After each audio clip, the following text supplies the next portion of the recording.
Hi, everyone. Welcome to the February 25th, 2022 edition of Colorado Inside Out. I'm your host, Dominic Dezzutti. Thank you so much for joining us.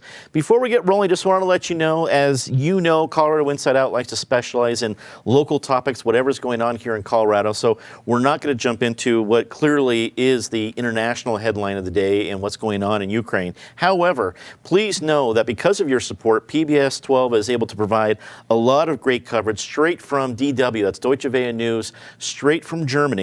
We have live coverage 24/7 on 12.3. We have it available at pbs12.org. We have it on several times during the day here on Channel 12 on 12.1. So if you're interested in that, there is a lot of different ways we can serve that with a great media source right there in Europe to give you some great coverage. So we have you covered on both ends. But tonight, we're going to stay focused here in Colorado and get right to our show. Deaths due to accidental fentanyl overdose have seen a significant uptake in Colorado since 2020, which is leading lawmakers to reconsider the law that changed its criminalization status. The original law declaring possession of up to 4 grams of personal use drugs like fentanyl a misdemeanor was passed in 2019 with bipartisan support. Patty Calhoun, as always, we start with you on this one. A lot of focus to the laws surrounding fentanyl and just fact that it is really blown up as an available risk and problem here in Denver and throughout the state. Do you think we'll see some action from the Colorado legislature this session on this issue? Oh, certainly we'll see action. The 5 deaths we just had will make sure of that. In 2019, I think people really didn't understand the effects of fentanyl and just how dangerous it could be. I think they were thinking pot, they were thinking psychedelic mushrooms, which are going through the legislature again now. They didn't realize how bad fentanyl can be when you have no control over how it's produced, who you're buying it from. Is it laced like that in those 5 deaths where it was laced, cocaine was laced with fentanyl, and obviously bad fentanyl. I was talking to someone who runs a restaurant group with hundreds of employees here, and he said he's had no employees die of COVID, but he's had several die of fentanyl, and it's become kind of a recreational drug that people just don't understand. And so we're going to have to get a handle on it one way or another. We saw the big bust in Union Station, or outside Union Station, that the Denver Police Department just did this week, and I think a lot of those were fentanyl busts. David Kopel from the Independence Institute and DU Law School. It's great to have you back, David.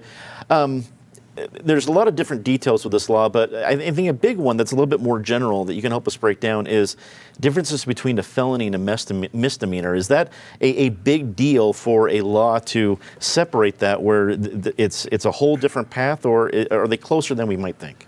Well, they're similar in that you can get arrested for violating either one, and the possession of 4 grams or less of fentanyl or other various drugs is still, as a Class 1 misdemeanor, you can, I believe it's up to a year in prison. It goes on your permanent record, but it's less severe than a felony, because if a felony conviction can disqualify you from all kinds of employment for the rest of your life.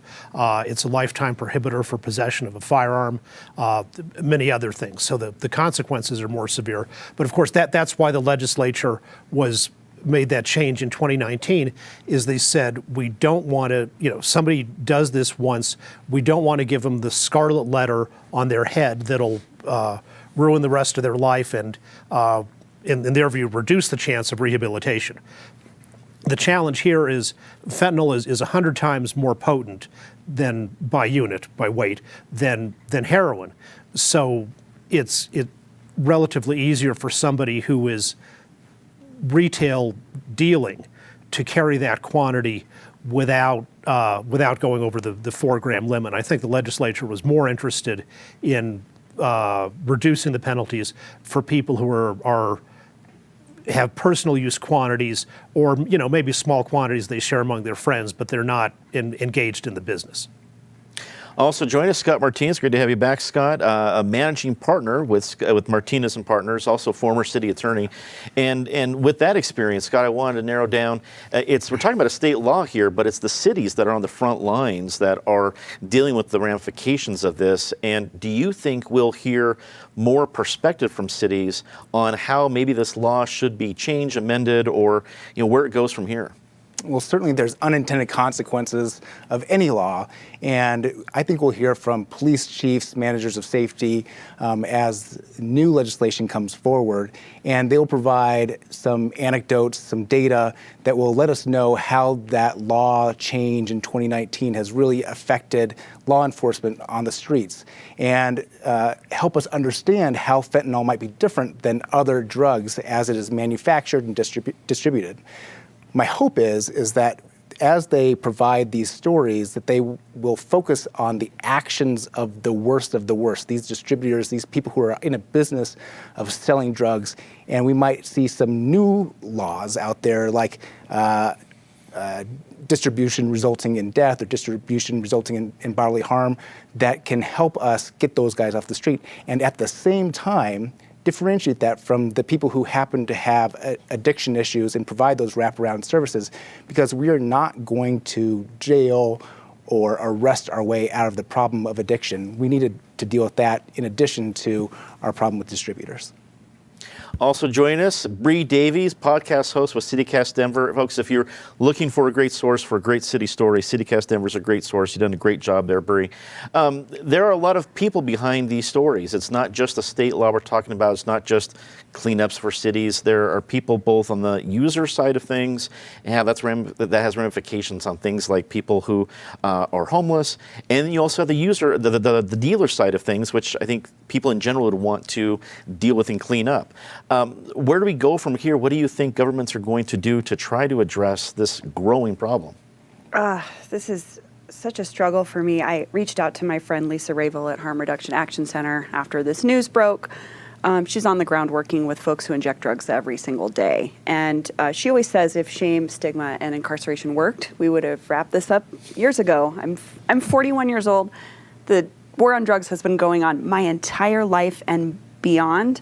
It's not solving problems to throw people in jail. I don't see anything good coming out of this focus on legislation when we need to actually just focus on first keeping people alive and then figuring out where to go from next. Harm reductionists have been talking about fentanyl for years and nobody was listening. This is coming. Synthetic opioids are so much easier to produce than, you don't need a whole poppy field. This is not an agricultural situation anymore. I think it's similar to what we saw with meth, where you can make it in your bathroom. I don't know the process for fentanyl, but I'm guessing it's a lot easier than relying on crops. So I think it's going to be much more complicated and complex, and in the process of trying to deal with it, we're going to see a lot of collateral damage of more folks ending up incarcerated and it ruining their entire lives. And drugs will sell themselves. It's not going to solve the problem.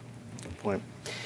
This week, the U.S. Supreme Court agreed to hear the case of a web designer who wants the right to refuse creative services to people celebrating same-sex marriages. The hearing is reminiscent of the 2018 Masterpiece Bakery case, in which a baker refused to create a wedding cake for a gay couple, and revisits the debate on whether public accommodation laws are in violation of the First Amendment.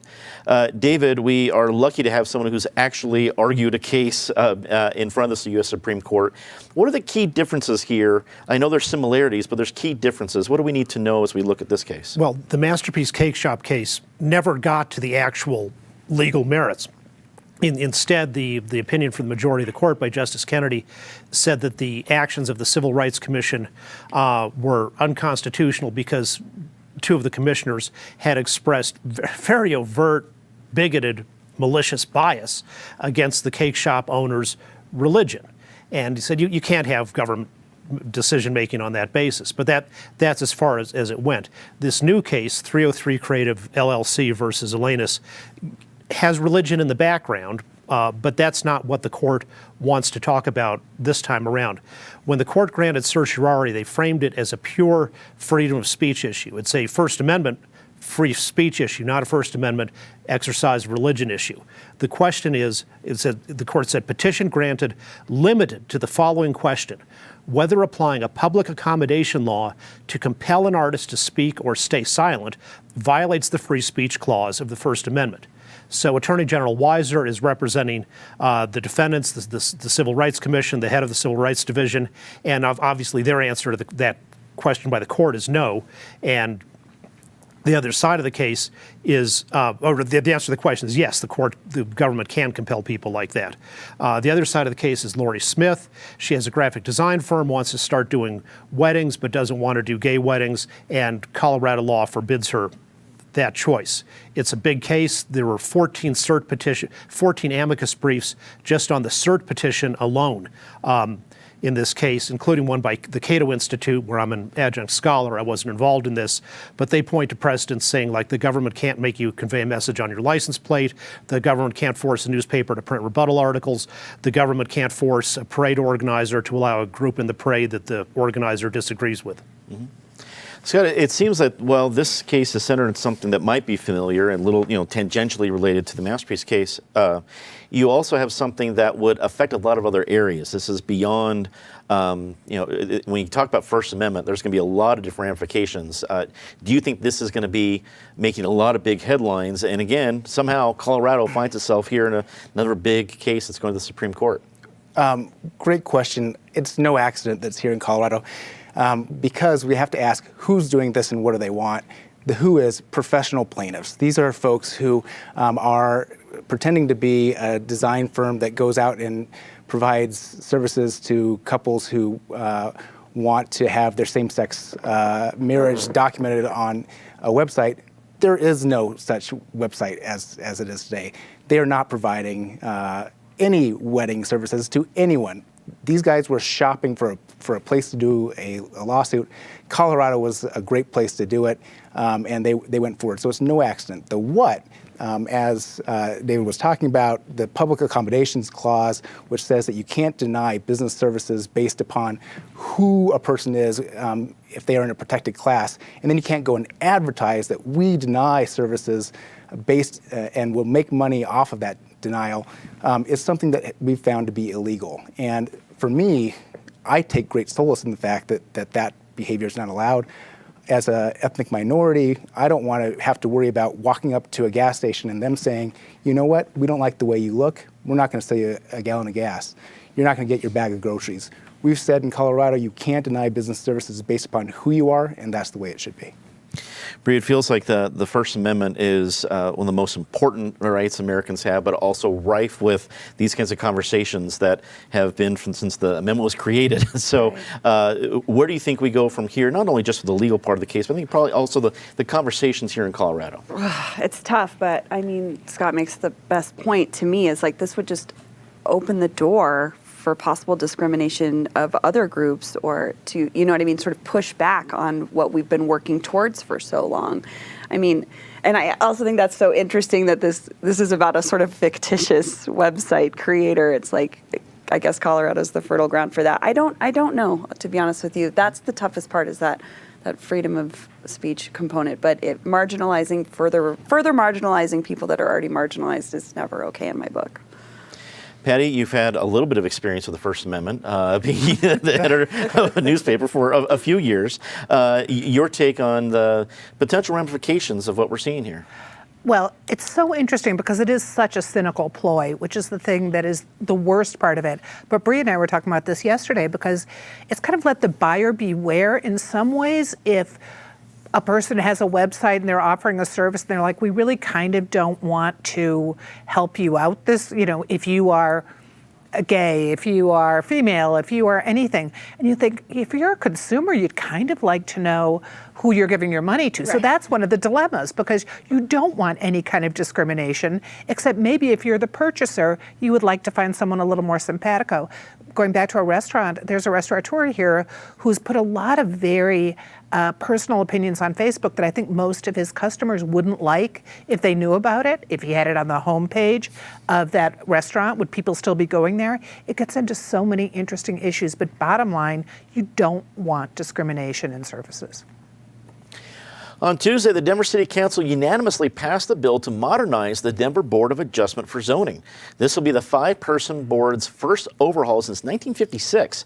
While small, the Board of Adjustment for Zoning is involved in many important decisions, including many regulations around safe camping sites. Scott, I'll lean on your experience with the city here, because I think a zoning board is one of those that people will completely zone out in hearing about. They exist. I'm sure they do wonderful things, but please don't put me to sleep with describing what they do. And then they see the ramifications of what a zoning board can do. And like, well, wonder why is there a big concrete block of townhomes where there used to be a nice set of Victorian homes in Denver. So this seems important, but also that boring part of city that people don't want to get into. Tell us more about the impact of a zoning board in Denver. Sure. When I was city attorney, I walked into one of our first meetings and we were talking about litigation around land use, like why some big building was going to go where it was going to go, and everybody was suing everyone. And as the lawyers were explaining the details of the case, they said the most important thing to understand is who was on the zoning board 45 years ago. And I said, well, why would that matter? And then they went into the personalities and the grudges and all the behind the curtain adventures that had happened back 45 years ago. And I thought to myself, this can't be the way that we determine what is fair and what is lawful.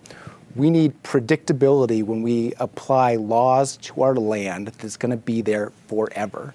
So I applaud the Denver City Council in trying to find ways to bring predictability and certainty to people who are going through a process to say, I want to do this with my land, or I'd like an exception. Predictability is a good thing for citizens, and it's a good thing underneath the law. Bree, you've done some fantastic work both with CityCast Denver and before on podcasts and other stories about how Denver has changed. And you and I both grew up here. We know how North Denver's changed. I look at Navajo between 30th and 32nd. That is a lesson learned of what zoning rules can mean. But what do you think this overhaul means for the future of Denver? I mean, like you said, we both grew up here. Think about the Denver that we knew then versus the Denver now. We can't be utilizing this system from 1956 to look at the land use right now. We need space. We need to create, you know what I mean? Like, it comes down to what's really interesting is I agree with you. You start talking zoning and everybody's like, so boring.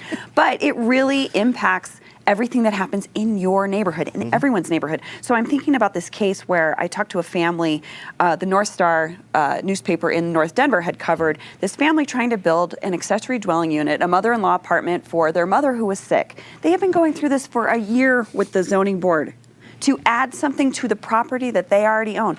If we're doing this at nitpicking with every single person that wants to expand housing options in Denver, we're never going to get out of this crisis. This board needs overhauling more than anything, and it could help us really benefit us in the long run to have these more uniform ways of dealing with land so that someone can go ahead and build something. I know sometimes we just think of all the big ugly things that happen, like when you just can build whatever you want. I don't think it's that necessarily. It's that we need to be able to create more housing options, and this board has really held up our ability to do that. Patty Westford itself has also written a lot about what a zoning board can do. What do you think this overhaul will mean? Well, remember, this is the appeals board. So we already have the zoning in place, and Denver re-upped its zoning in 2010. And a lot of people have problems with that, but we passed it in 2010. But they didn't change how the appeals board works. There are no specific requirements for the people who are on the appeals board. You don't have to be an architect. You don't have to have a city planner. You don't have to have a builder. You don't have to have a neighborhood representative. That's changing so that you will actually, and you don't have to have any training in how to listen to appeals. That is all changing. That's all for the good to make it more representative. But we will continue to hear endless numbers of appeals, but it's better to have it be uniform. The ones coming right up are safe city camping things. You've got one complaint that's very cynical. It's by property owners up by the one that's on city-owned property up in the Cole neighborhood. The other's by neighbors at the one by 8th and Elati. And they're very different situations. You would hope the board can really understand the nuances, but you need a nuanced membership. David, what do you think? I imagine a board like this can impact a lot of the freedoms of movement and things that happen in a city. Is this a good thing that is happening, or do we need to be more careful? Well, I think, and based on excellent coverage in Westward, which Patty was too modest to talk about, I think the board is less important than one might think. It's the Board of Adjustment for Zoning Appeals. So everything you don't like about Denver zoning, go blame the zoning administrator in the first place. These guys are just somebody you can appeal to if you want a variance because you can prove a hardship or the zoning administrator acted outside the law. But whatever our problems are, they're not the board's fault. As Patty said, the changes are for better training. People have more background in land use, such as requiring an architect to be on the board, and those all seem like good ideas. What I worry about is what the city council is planning next, which is to put a ballot issue on to take that board out of the Denver City Charter, and which is like the Constitution for the city of Denver, and then the city council could play around with the board all at once with no limit on requiring input from the voters. Let's get a quick take on this last one. Douglas County has become the focus of a water rights debate with the San Luis Valley. Renewable Water Resources has proposed an idea to build a pipeline from the San Luis Valley to Douglas County. The company says San Luis Valley residents willing to give up their water rights will be compensated financially. Critics claim that the move will further deplete an already dry area of the state. Bree, your quick take on this one, that the critics are saying that this is just another buy and dry situation. It's a climate change issue. I mean, San Luis Valley's already fighting for the water that they have. Listen to the people there. They don't want this to happen. I don't think it should happen. Patty, there's a lot more behind this too. It's not just simply, that there's political ties to renewable water resources. Douglas County is a growing county. The whole idea of urban needs and rural water resources, it's not a new issue. But what do you think this case is going to mean? Well, it's going to mean full employment for some former governors like Bill Owens, who was working on behalf of this project. Senators Bennett and Hickenlooper have both come out against it. So we hope there's a lot more discussion of it, because the issues in the San Luis Valley, a few people down there might want it now because they'll be compensated, but what happens to future residents down there? David, I get the water picture and the different climate parts, but I also understand the assets that somebody owns, and you can tell somebody suddenly, I want you to lock down. You can't sell your house because I think it's beautiful. Well, wait a second. What does that mean for me? Is that going to bring up these bigger ideas? Right, and this is not a taking against the will of any water rights holder. The Denver Water Board was infamous over Colorado history for using eminent domain to take water from West Slope water rights holders and divert it into Denver. This isn't that. This would only be voluntary purchases of people who have water rights and the right to sell them. And as you said, it is buy and dry, because it would end the ability to irrigate the farms where they're currently being used. I understand the opposition, but it's important to know that anything that would happen here would be consensual. Mm-hmm. Scott, wrap it up for us. Is this becoming a bigger deal, bigger conversation in the months to come? Well, I think it's important to understand the process of water in Colorado, where we have specific water courts. We have judges who sit over water courts who determine the fairness of the use, purchase, sale, transportation of water. And so there's a big, long process. So if when you say, will this be an issue for weeks to come, this will be an issue for years and years to come. 5, 10 years down the road, we'll still be talking about this. I think you're absolutely right on that one, Scott. It is time for our very favorite part of the show, Disgrace of the Week. As always, Ms. Calhoun, please start us off. Well, we are marking the real start of the election season with the caucuses next week. Good for everyone who wants to participate in them. Bad for the candidates who are already starting to play dirty with some of their advertising. That's probably the nicest way you could describe that advertisement, Patty. David. The beginning of what may be World War III prompted that very night, I think, two thoughtful responses from the Colorado congressional delegation. Senator Bennett said we should impose the strictest sanctions possible against the Russian dictatorship, and Representative Boebert said we should start moving immediately towards independence and using all of our domestic resources, both for ourselves and for export to our allies. Scott, your Disgrace of the Week. Another state, Governor Abbott down in Texas, his attack on people for who they are, whether they're transgendered or basis of race and education. There's so much disgrace there. We need another show. Bree. Douglas County School District, the circus over there that does not stop. Closed door meetings, ousting of their superintendent who was well loved, these late Friday night, get your popcorn, watch the school board meetings. I mean, I'm over it. Usually folks are going to Masterpiece Theater for drama, but they've just been tuning in for Douglas County School Boards for drama these days. The time for the hardest part of the show, to say something nice about somebody. Patty. Well, and I'm going to say something mean again about Douglas County, because they've got a court hearing at 1:30 right as we're taping this. So we don't know what will happen with that on a motion for summary judgment. But I'm going to the poor people of Silverton. Bless their hearts, were cut off by another avalanche. Really, you learn how to be independent in Colorado. 4 feet of snow in Silverton. It's like that scene in The Shining, except it's not a Hollywood set. It's for real. David. The Colorado State University men's basketball team, which is getting very close to joining the March Madness tournament. A lot of buffs in the families. I will echo those. Scott. I want to say thank you to Senator Leroy Garcia for his service as Senate President as he moves off to the Department of Defense, and welcome to Senator Steve Fenberg. Big job in the Senate, and I'm sure he's going to do a great one. Bree. Kyle Clark at 9 News for using his huge platform, very mainstream platform, to talk about harm reduction with the fentanyl deaths in Commerce City. He took time to talk about why he carries the overdose reversal drug Narcan, and I thought that was an incredible thing for him to do with a platform as large as his. Certainly began a conversation about something I think not a lot of people would realize Absolutely. they could actually be a part of. And I will continue to say something nice as I want to give a quick shout out to Chris and Kathy Schmidt. They hosted a little get together for us that officially welcomed our new general manager, Kristen Blessman, just yesterday. It was a wonderful event, and it was great to have people there. And it's nice to be able to meet in 3 dimensions, which was a very nice treat. I also want to remind everybody about the services that your membership at PBS 12 made possible. DW News is available on basically every platform we have. If you go to pbs12.org, 24/7 coverage and their live coverage of what's going on in Ukraine is available right there on the website. 12.3 is 24/7 and available for free over the air, also everything on cable.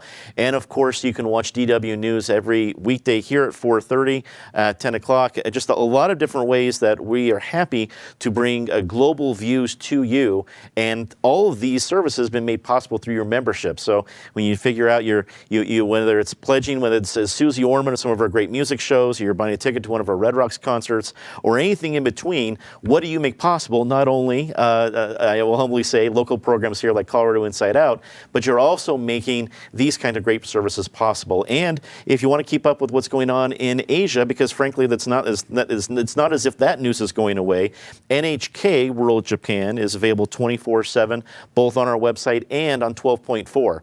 All of these are cable channels. If you're watching on cable, all these are online. If you watch on the computer, whatever it is, we're here for you. That is all time we have for this episode of Colorado Inside Out. For everybody here at PBS 12 and Colorado Inside Out, I'm Dominic Dezzutti. Thanks for watching. Good night.